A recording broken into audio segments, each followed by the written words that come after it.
My emails have made hundreds of thousands of dollars, and right now I'll show you exactly how I write emails for my clients. And this video will show you more than any other course you've ever bought. Trust me. Let's switch to the screen. Before I even get into the email and before I read it out, I want you to understand the key concepts and the context of when this email was written. Because if you know me, if you've watched some of my videos, you know that I don't write an email. This isn't an email.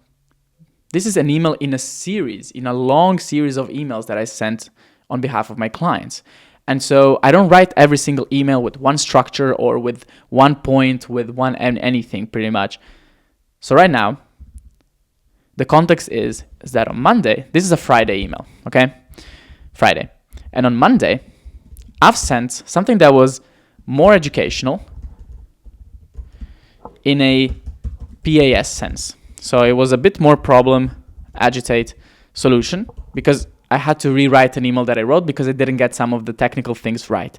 And so I had no story, and I said, okay, let me use problem, agitate, solution, which is not what I used here, by the way. And then on Wednesday,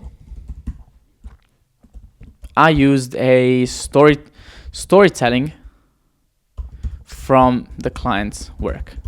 So I did this with my dogs. We went here, we went there, we did this happened. Then there was a lesson and an offer. And so here on Friday, way more fun and a hypothetical scenario. All right. So that's Friday. And now you have the context. And so we have the Friday email, which is a way more fun email. And again, it's a hypothetical scenario. Why am I doing this? I want to be unpredictable. That's why I gave you the context. Because the whole idea is that you get readers to read everything you send for years on end. Because if I can get someone to open 750 emails from me, I will probably convert that person. And I write the emails with one goal in mind, for it to be an experience by itself, for it to be fun, for them to learn, but not too much, because they don't value it, obviously. But my number one goal is always entertainment. And you'll really see this throughout this amazing email that I've cooked up today. So I've taken you through the context, and I've taken you through why I'm writing this the way that I am writing this, because it's relationship-based, it's fun-based, entertainment-based, and I'm being unpredictable, because this will be way different than anything you've ever seen. Now we can delete this. Actually, we don't even have to delete this. Let me start reading. First of all, what I do is I write the email, and I leave the subject line empty. And then in the end, I reread the email and I take the most unusual angle, the most interesting angle, and then I write the subject line. Now, one more thing that I need to explain to you, because this is dog training and you probably don't know jack shit about it, is a few things. What is a track is just a track, right, on the floor, on the ground, where a dog sniffs and just follows human scent, like follows scent to get to find a person or the object at the end.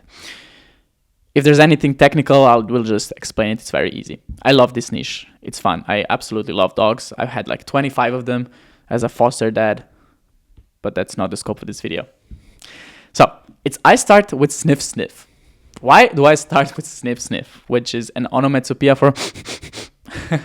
Why would I do that? Well, easy. Because it's different than what they're used to. It's different. And my goal is to tell this story in a very vivid way.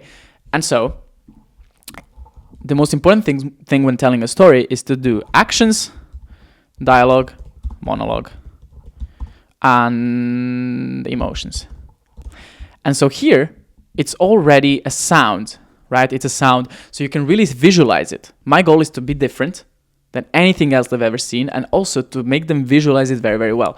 And so this is sometimes the way that I start, with a sound. I could also start it with gulp or things like that. So I started with sniff. Your dog started a track and is taking in every single scent. Grass, mud, flowers, other human scents. When? What is this thing to my left? Your dog gets curious. What do we have here? Again, your dog is doing something that's an action.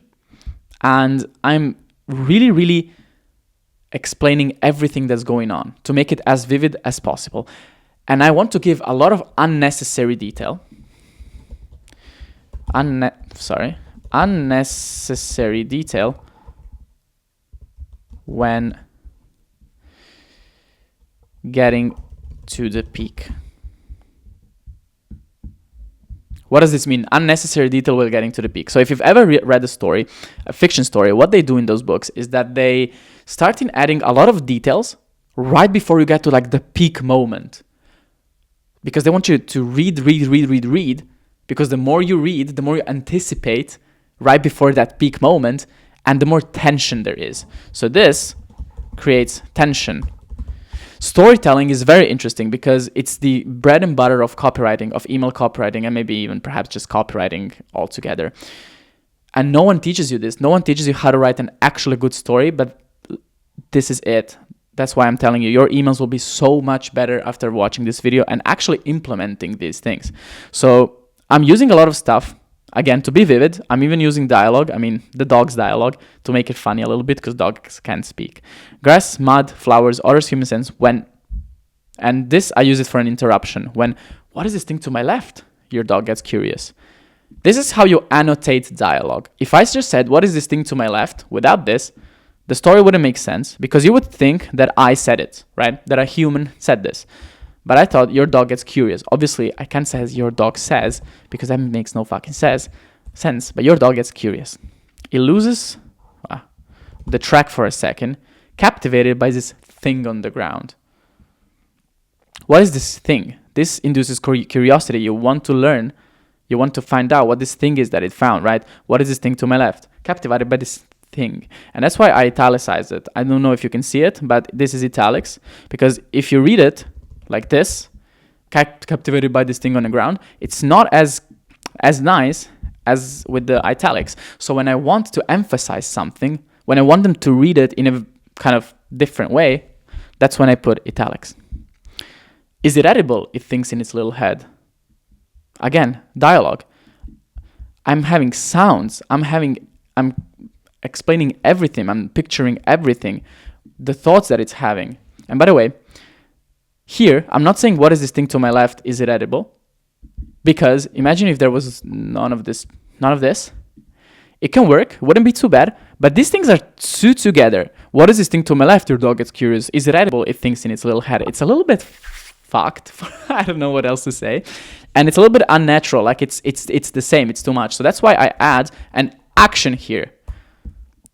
So you can have some dialogue followed by what happens after that to carry on the storyline pretty much, because it's looking what's to the left, it's losing the track, so it kind of the dog gets lost. Remember, we're looking for people or objects at the end of this track. And it's captivated, and then it thinks, is it edible? And here I'm putting in many lines to have more tension, as I told you right here. Is it edible? And upon closer inspection, you and the dog both realize it's a piece of sausage. But before you can do anything, the dog inhales the food faster than you've ever seen. I'm going to have to put some changes for the client because, oopsie, I missed a word here. Anyway, I'll do this right after this video. But nope, the dog inhales the dog faster than anything you've ever seen. So, what do we have here? But before you can do anything, I didn't say, but before you can do anything, the dog inhales the food. This is just breaking it up with onomatopoeia, and I do this a lot. Before you can do anything, and then you have this is kind of like a swallow, right? You have the sound, and then you describe the sound. It's much more vivid that way. But before you can do anything, the dog inhales the food faster than anything you've ever seen. So A, your dog is now distracted and 2 meters away from the track, something that cannot happen in real missions where a few seconds could mean everything. And B, your dog could get seriously ill from eating random stuff from the ground. Why did I do this? Okay, these are pain points. And this is a future they do not want, and that is the problem that they're encountering right now. So I am telling the story, but in the story, I'm also sprinkling in pain points. I'm sprinkling in why that's bad, and I'm describing a future that will seriously hurt them if they keep on doing this, because while they read the story, they will, first of all, have a lot of fun, but also relate. There's a reason I'm choosing this exact topic. I mean, me and the client chose this topic. There's a reason why, right? Because this is something that often happens in training. You have dogs, and instead of following this track and finding the object, they find a piece of food or shit or whatever, and they start like sniffing on it, maybe eating it, and that's not good. And so I say, A, your dog is now distracted. And I do this. Again, this is a future thing that can happen in real life, because I know from my market research that one of the biggest pain points is their fear that their training isn't good enough. So then their real life missions where the dogs actually need to save people will go south. And that's why I'm including that so often. Something that cannot happen in real missions. And B, your dog could get seriously ill from eating random stuff on the ground. So this is also a nightmare scenario. Not only will you fuck up the mission, but your dog will fucking die. and it's just not something that you want to happen.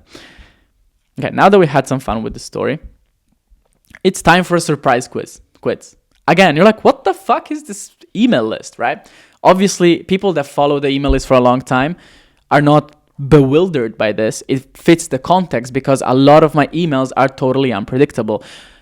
But that's why they read it. That's why people read and read and read for months and months and months, and either pay the subscription that the client sells and then they stay for like a long ass time, or they buy a lot of standalone courses and even join and buy this and buy that because I'm selling to them 3 times a week for months and months and months.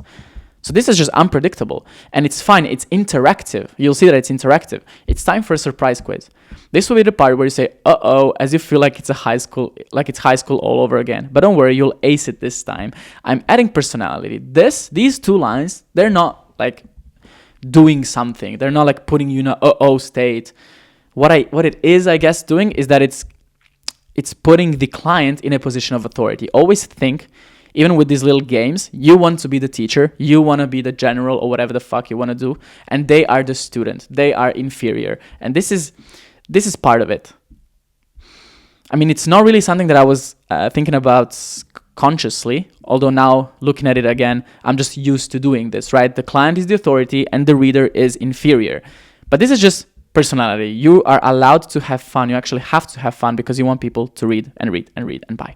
But don't worry, you'll ace it this time. I hand you the imaginary sheet of paper, and the first and only question is, you see, I'm being funny. I'm being fun.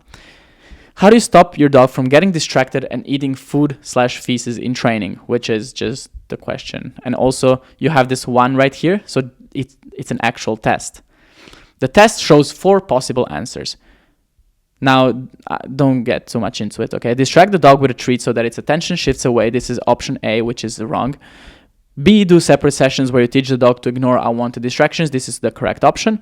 Both. And D, forgive and forget. Let the dog be happy and enjoy what it found. As you can see, I'm always having these funny moments, right? This is a surprise, literally. It's unpredictable. And then, high school, you'll ace it. Imaginary sheet of paper, the first and only question. I'm always being funny because if you can be funny, if you can introduce humor, then people lower their sales resistance. Their sales resistance. And then you can more easily sell. And you retain readership. As we discussed, you make them more money over the long term. So, now, immediately I joke about the last one. Hopefully you've crossed off the last one and you're wondering, is the point to distract the dog so that it keeps following my track, which is A, by the way? Or should I try to make the dog not care about the distractions, which is B? Or maybe should I do both?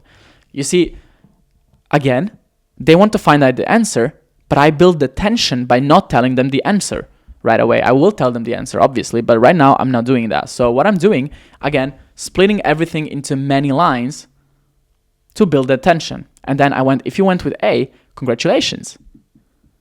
A lot of trainers would go with that answer, making you think that it's correct. And then I say, but they'd be wrong. So I'm taking you on an emotional roller coaster literally all the fucking time. Here, I'm telling you a very fun story. Very, very fun story that you're really into. It's very vivid. I'm being funny. I'm giving you some nightmare scenarios here. Boom, surprise quiz. What the fuck?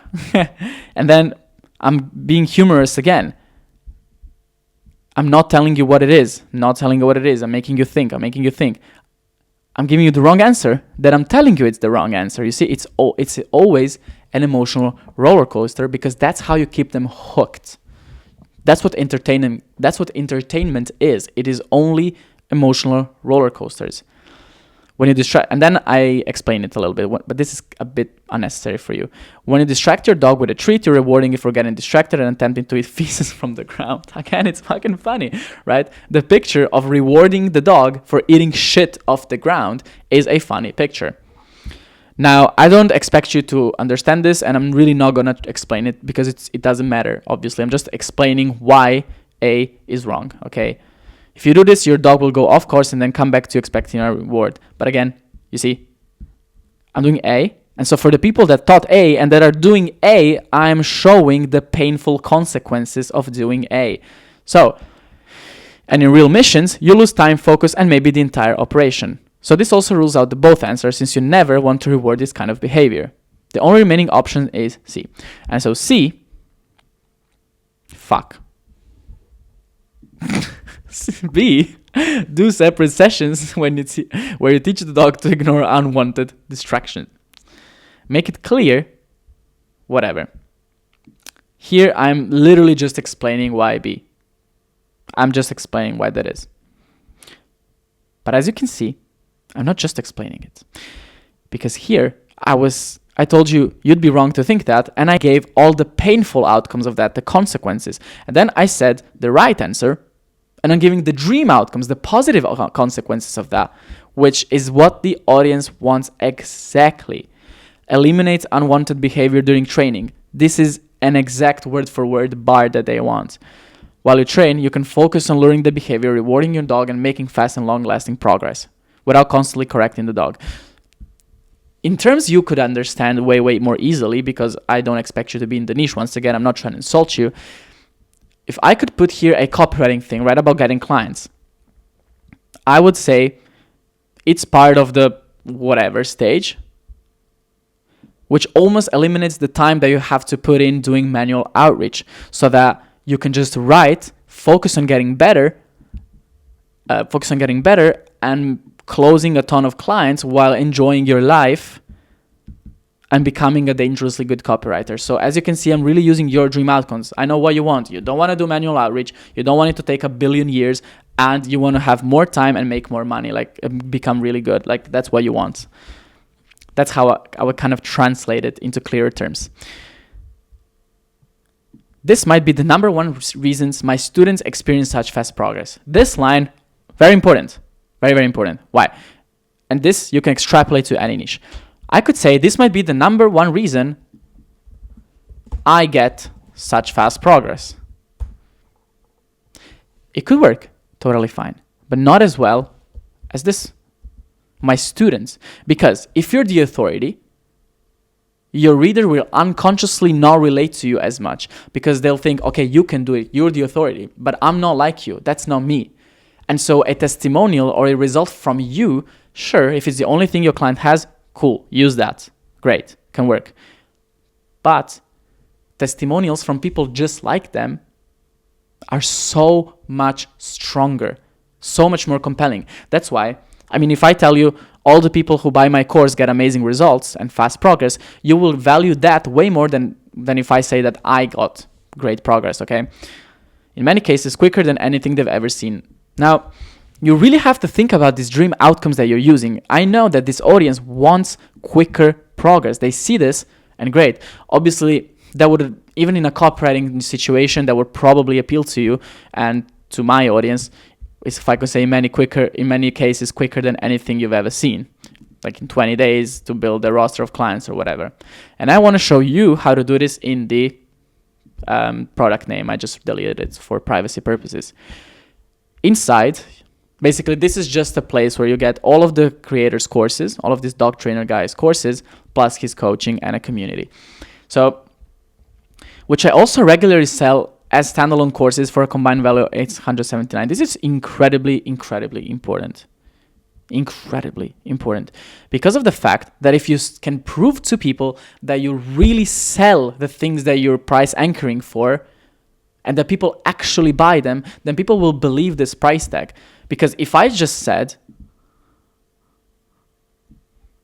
$879 of value, you would not believe me. You would not give a fuck about this. I might as well just not waste these words and not split your attention with these necessary details. Which is why it's exactly why when you scroll through a sales page and you see all of these like numbers crossed out and bonuses, it means nothing to no one, because no one believes that these are actual bonuses that people pay for. But when I can say, which I also sell regularly as standalone courses for a combined value of $879, then people believe me. People believe in the value of these courses, and they view the subscription thingy, the thing where they get all the courses, as that much more valuable. And then the price anchor, since it's just $29 a month, is so much stronger and more compelling, because you see, okay, people actually pay $879, I just need to pay $29 a month. So you get this personal coaching from my son, whatever, and I, which is, again, it's insanely important.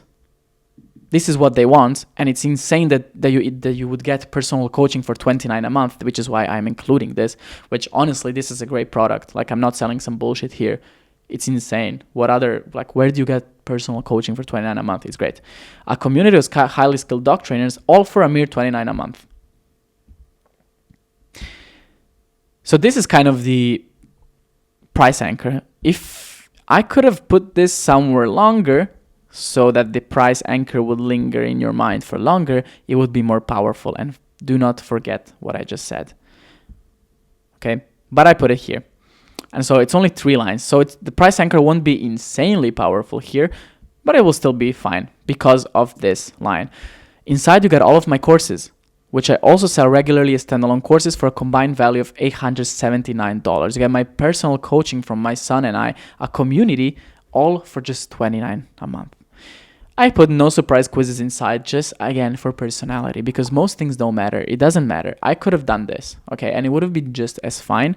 This will not affect anything. Some more direct response copywriters will tell you no, because it's unnecessary and it might distract someone from immediately clicking, but that's not the point. My point with my email marketing game is having a relationship with the reader. Again, to have that know, like, and trust, and so that they read and read and read and feel like they really know my client and like they connect with the client. So my goal is never, how do I get this click? How do I get this click? My goal is, how do I develop this relationship? This is always my goal. So I hope you liked this. I hope you learned a lot. Watch it one more time if you want to. I will not be linking this anywhere, but I'll tell you that if you want to learn how to write like this, I literally show you how in my free course, first link in the description. I'm telling you, you will find out much more that I didn't tell you about this email inside of that free course. So go there, join my email list, see how I write emails to you and how I develop my relationship to you because I care about it. See exactly how I storytell. And that's it. Have an amazing day.